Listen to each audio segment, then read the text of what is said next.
Hello welcome back to my channel. நான் OTG வாங்கி first try பண்ண ரெசிபி என்னென்னா முட்டை மிட்டாய் தான். எனக்கு ரொம்ப நாள் ஆசை, அந்த முட்டை மிட்டாய் மேலே வந்து நல்லா அழகாக ப்ரௌனிஷாக சூப்பராக இருக்குமா.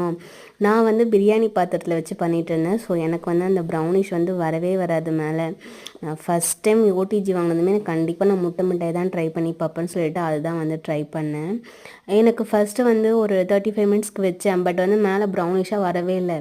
அதுக்கப்புறம் தான் வந்து இந்த மேல் ராடை மட்டும் ஒரு 2 மினிட்ஸ்க்கு ஆன் பண்ணி வச்சா ப்ரௌன் ஆகும்னு சொல்லிட்டு கண்டுபிடிச்சி, அதுக்கப்புறம் அந்த மேல் ராடை மட்டும் ஆன் பண்ணி வச்சு அழகாக ப்ரௌனிஷாக சூப்பராக இருந்துச்சு.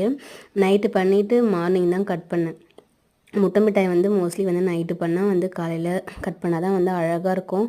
அந்த ப்ரௌனிஷாக இருக்கும் இல்லையா, அது வந்து பண்ணுறப்ப ரொம்ப ஹார்டாக இருக்காமல் இருக்கும். பட் மார்னிங் பார்த்தா அவ்வளோ சாஃப்டாக சூப்பராக இருந்துச்சு. அப்படியே பார்க்குறப்பவே சாப்பிட்ணும் போல் இருந்துச்சு.